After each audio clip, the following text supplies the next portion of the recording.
UFC 313 is this weekend, and here are my official predictions for the main card. And I might chuck in the prelims and the early prelims at the end. Just see how many we can get right. Without further ado, let's get fucking straight into this shit, man. Opener. King Green versus Mauricio. Ruffy, I don't fucking know. Whatever he's called. Fighting nerds guy. He's fucking good, isn't he? He's a bit good. He's a little bit good. And I'm a bit concerned for Bobby Green. Now, I like Bobby Green. I love Bobby Green. I fucking love him. He's genuinely one of my favourite fighters to watch. I really like him. I think I'm one of the only people that actually likes Bobby Green. Not going to lie. But I think Ruffy's going to knock him out. I think Ruffy's going to get a finish on Bobby Green. Now, what I will say is, and I'll put it out there, just in case it happens, do not sleep on an upset here. Do not sleep on a fraud check from Bobby Green. All right, he did it against Grant Dawson. All right, Grant Dawson was like one of the next prospects at lightweight, and Bobby Green knocked him out in round 1 with a jab. Now, Bobby Green, last few fights, not too good. Submission loss on Paddy Pimblett. Got destroyed and nearly killed by Jaylen Turner. But he looked good against Jim Miller. But it's Jim Miller, It's not quite Mauricio Ruffy. Mauricio. This guy's like the next coming of Christ at lightweight. People are comparing him to Conor McGregor. I can see the comparisons, not gonna lie. He just is the guy. He just is the guy. At lightweight right now, he's the next hot prospect. He's the next big thing. He's young, he's hungry. Bobby Green's getting on now. He's getting up in age. I think he's nearly 40, isn't he? I think he's like 38. Something like that. A lot of losses. A lot of experience, though. A lot of experience. That can come into play here. I mean, look at how many fights Bobby Green's had compared to Mauricio Ruffy. Bobby Green's lost more times than Ruffy's fought. That's a crazy stat. Bobby Green's lost more fights than Mauricio Ruffy's had as a professional. That's great. What a crazy stat. I can see it going either way, but I'm leaning more towards a Mauricio Ruffy. I still don't know how you say his name. Mauricio Ruffy KO. TKO. Finish, whatever, on Bobby Green. But again, do not sleep on Bobby Green, all right? Because I can smell a fraud check. I can smell a Fighting Nerds fraud check incoming. But I'm leaning towards Ruffy. But I'm putting it out there just in case. And I know it's like I'm saying, well, either guy could win, and that's my prediction. But I can really smell a fraud check incoming. I don't think it'll happen though. Moving up the card. Who gives a fuck? Moving up the card again. Jaylen Turner versus Bahamondes. I don't know. I really don't know. I really don't know. I'm really torn with this one. I'm leaning more towards Jaylen Turner by decision, I'll be honest. I mean, both guys are tall. The only person in lightweight that's the same height as Jaylen Turner. That's crazy. 6'3". And he fights at lightweight. What the fuck? What the frick, dude? What the actual heck? What the heckin' heck is going on at lightweight? These 6'3" guys. They're taller than me! And I weigh 90 kilograms. I weigh 198 pounds. They're an inch taller than me. What the fuck? These guys, bro, are like crazy. Jaylen Turner's got kneecaps like fucking... like an Ethiopian, bro. And that isn't anything to do with his skin colour. That's just his build. So does John... No, that doesn't help my case. Either way, he's got skinny legs. Doesn't really... He's not making me pick against him. I really am leaning more towards Jaylen Turner to get the decision win. But I honestly, guys, on this one, I'm not confident at all. I really don't know. I really have no idea. Let me zoom out. This one I'm stuck, I'll be honest. And I know it doesn't really... A prediction video, I don't know. It's not really what a prediction video is all about. But what do you want me to do? I'm not going to lie and say, oh, I know exactly who's going to win this one. I have no idea. But I'm going to lean towards Jaylen Turner by decision.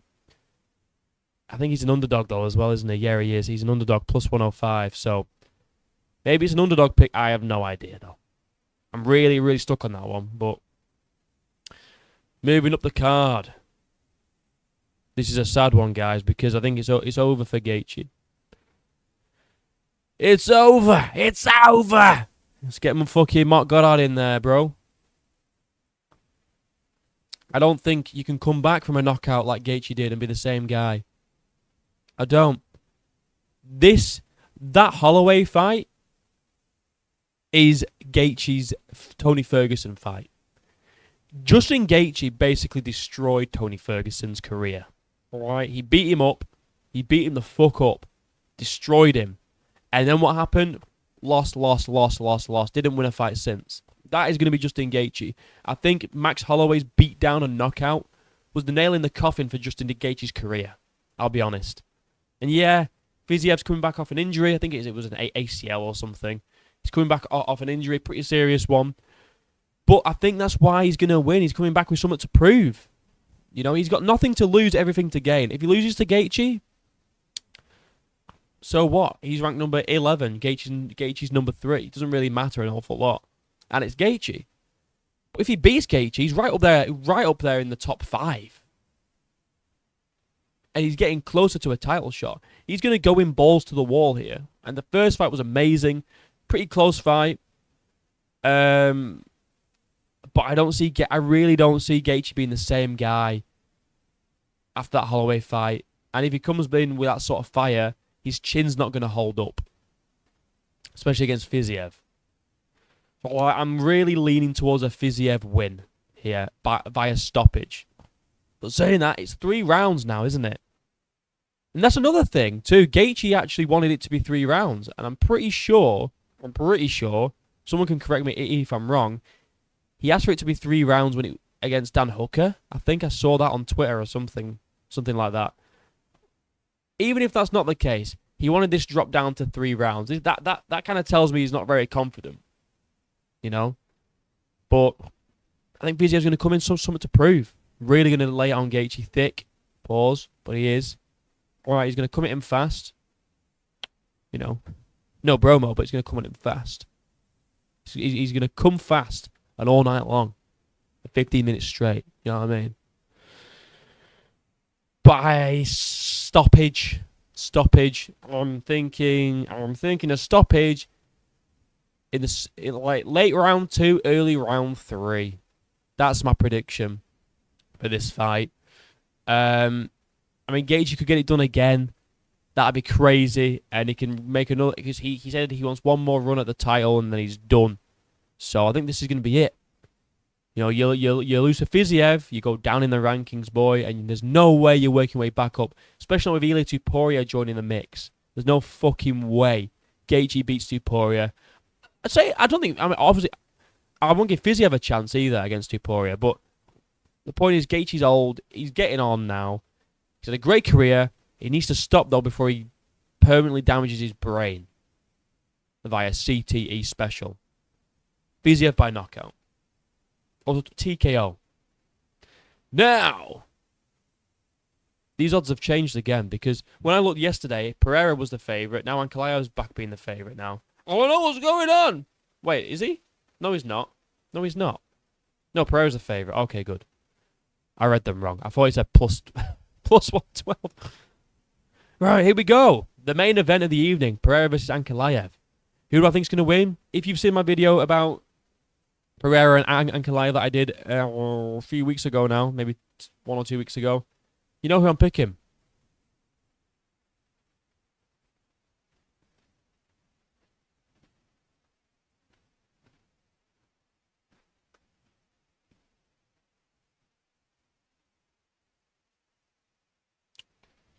Ankalaev by decision. No, I'm joking.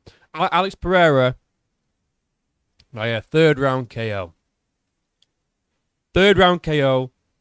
I think he's going to piece up his legs like fuck, like he does. He got his legs pieced up by Jan Blachowicz. Pereira's leg kicks are better than Jan Blachowicz is. He doesn't telegraph them. Everyone knows this. I'm just repeating the same shit pretty much. He doesn't telegraph his leg kicks. They are so good. They are indefensible. I think what's going to happen is he's going to piece up his legs. Ankalaev's going to abort mission on the striking. Because he says he's going to strike with Pereira. Why do people say that? It's like saying, you know what? I'm going to go in and wrestle against Khabib because that's a good idea. I'm going to go to prove a point. No, the way you beat these people is to exploit their weaknesses. And I think Ankalaev's going to be very surprised when Pereira is beating him on the feet. Shock horror. Who would have predicted that apart from everyone? What he's going to do is he's going to try and shoot for a takedown. And he may get one. But I genuinely think Pereira's going to surprise us all with his takedown defense on this one. I really, really do. Because I'm not being funny, right? Ankalaev, people like to big up his wrestling. And he can wrestle. Where's it at? Bro, where his fucking stats at, bro?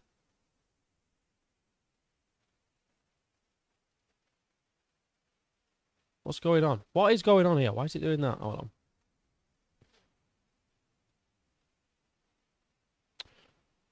Don't know what it's doing now. I'll just cut that bit. People like to big up Ankalaev's wrestling, and he can wrestle. But if we look at the stats, bro, like,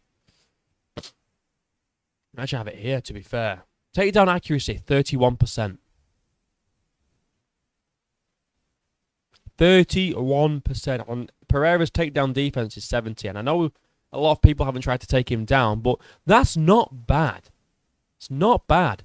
And again, I know that Pereira's opponents don't typically try to take him down, but when they have done, he's been able to defend it more often than not. Ankalaev, the supposed best wrestler in the light heavyweight division, he's going to dominate Pereira in a division full of people that don't grapple, by the way. That's like the narrative of light heavyweight, that no one really grapples, no one's really a wrestler, but Ankalaev is.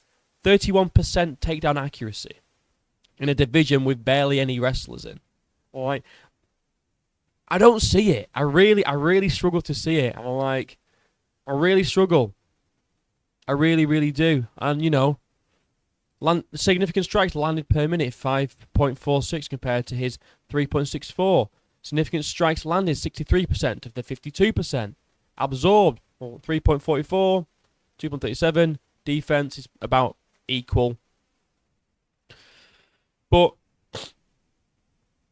I just don't see how the wrestling's going to be that dangerous. Like, he can wrestle. I'm not saying that he can't wrestle, but just because he's Dagestani and he's got a beard doesn't mean he's this Khabib, Islam, Umar level wrestler. He's a striker that can wrestle also. Yes, he's a Sambo champion. Oh yeah, I understand that. You know, I don't want people to think like I'm saying that he can't wrestle, but 31% accuracy, bro. Like, it doesn't make me concerned. And you know Pereira's going to be drilling takedown defense. He trains with Glover, bro. Like, you know he's going to be training grappling. You know he is. And you think his coach is that thick to go, actually, Pereira, you know what? Let's not drill any takedown defense. Let's just not do it. No, I think he's really going to surprise us with his takedown defense. And when he stuffs Ankalaev's takedowns, or maybe he, you know, takes it, you know, maybe he gets taken down once or twice, I think he'll survive. And once Ankalaev realizes I can't do anything to this guy, he's going to, you know, gas out. You know, and I think Pereira's going to just knock him out. Round 3. Either left hook or a high kick. That's my prediction. In round 3. Left hook or a high kick. Kind of in the first half of round 3. A nice left hook, as always, or a nice high kick. After making him think about the low kicks all fight, he's going to put one up top and go, poo! And ping his little beard off his face. Yeah? They're my predictions for UFC 313. Let's quickly go over the prelims, right? I'm going to go Blades. I'm going to go Van. I'm going to go Petrosian. I'm going to go Leal. I'm really bad at pronouncing names. I'm going Santos, I'm going Gutierrez, and I'm going Santos. They're my picks. I'm going to live stream the whole card, start to finish. So please come and join, and let's... The last time I predicted the whole card, I went 11-3 on picks. Technically 10-4, but I predicted Volkov to beat Garn, so really 11-3, which is fucking good. So come and tune in, see how I do on this live stream. I'm gonna, like I say, live stream right from the first fight, where Santos is going to knock out Ozzy Diaz. Like and subscribe, my links are down below. Until next time, I'll see you in a bit.